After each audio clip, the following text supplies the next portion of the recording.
Hello, everybody, and welcome to This Bitch Corona is Fucking with My Money.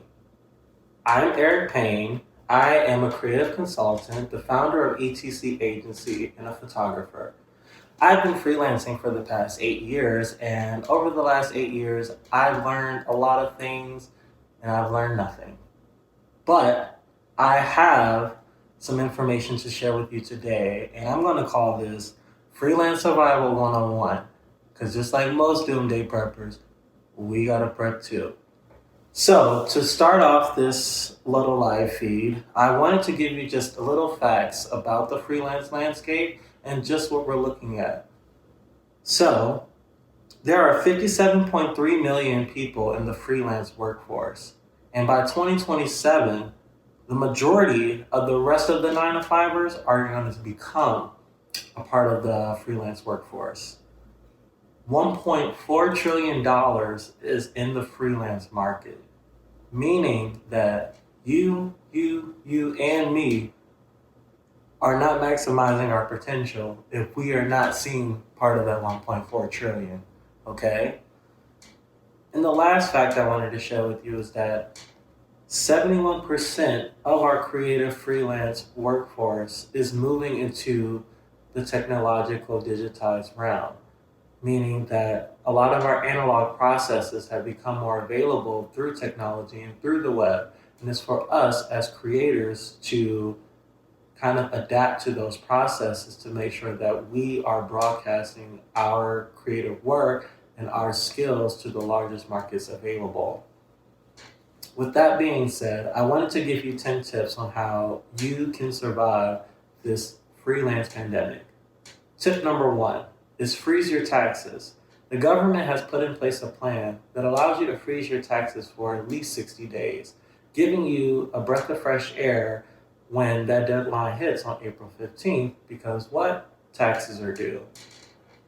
Tip number two, if you're an Adobe Suite user, make sure you contact them and ask them for the 60-day waiver they're offering due to the COVID virus.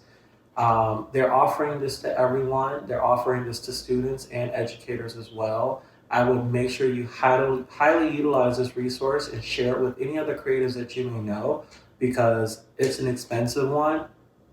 It's an expensive one, and it would be nice to save on it. Tip number three, digitize your work base.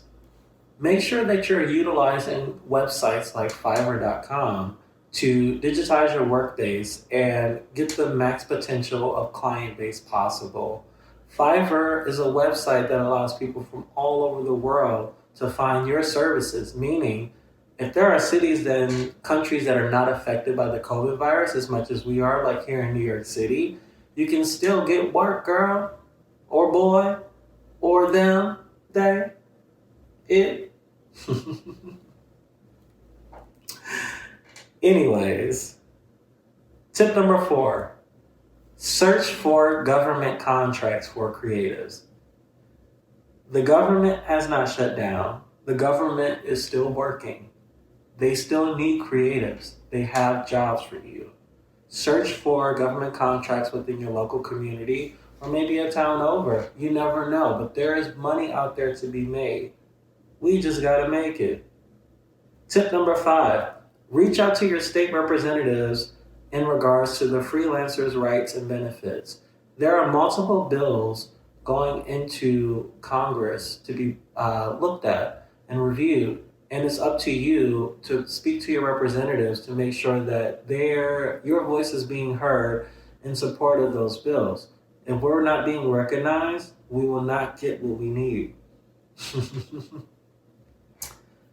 Number six, utilize web resources like Lynda Learning and Skillshare to diversify your skill set.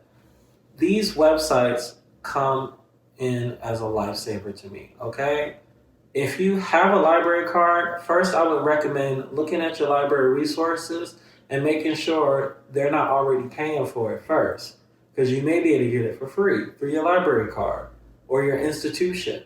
Um, but these resources have tens of thousands of classes and courses that you can take: audio engineering, graphic design, animation, illustration, photography, You can use this time of isolation to gain a whole new skill set, walking out of isolation with a whole new pocket situation.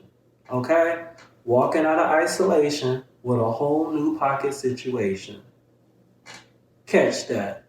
Tip number 7, work on personal projects. You got time, girl, boy, it, they, them. You got time.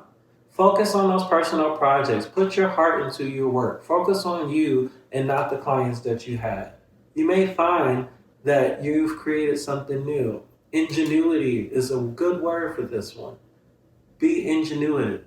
Is ingenuitive a word? It is today. And also, just make sure you plan out your future projects. You have time to plan the projects that you may not be able to work on right now. But if you get the mood boards together, the descriptions, the themes, the support, all of that together, then you'll have a really easy, seamless time getting those personal projects out when we can be social. Tip number 8, practice mindfulness. It's hard to create within isolation, but remember, we may be physically isolated, but our minds and our spirits have the ability to connect tenfold. So if you are practicing mindfulness and meditation within your creative workflow, you can get yourself out of the four walls. You won't be as isolated. You know, our whole process as creatives is about thinking outside the box, problem solving for solutions that don't exist yet. You know, use this time to really deeply think about what it is as a creative you stand for. What is your message? What is your voice? Put that into your work. Put that into your future work. Put that into your portfolios. Tip number 9, organize your workflow. I've seen this on countless occasions where creatives don't have a clean workflow. They're not organized. So they're losing things. They're misplacing things. They're not staying up to date with their projects. If you use a website or an app like Trello or Slack, you can easily digitize your workflow into something that's just a click of a button, telling you what tasks you need to do, creating to-do lists, managing mood boards, managing multiple clients. You can do all of that and really make for an error, seamless, judgment-free workflow. And finally, tip number 10, utilize your resources in your local community. Create within the intention to connect.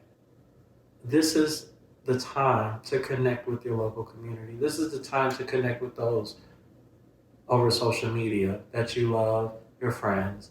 You can do all of that virtually. Stay connected, stay communicating, stay sharing ideas. Don't pause that because you're not being physical with them. You know, we have more access than ever by being all isolated. It's weird, but it works. I want to thank you all so much for checking out this second version of the live feed because I had so many technical difficulties with the YouTube live, but I will be getting it together because now, you know, as I follow my own advice, I'm creating a whole new stream. I want to be social. I want to be able to share things with you, and I want to see people grow. And if you believe in it, you know, make sure you share the video, connect me with some folks, and follow me on YouTube, y'all, because I'm about to be an influencer or whatever. Peace.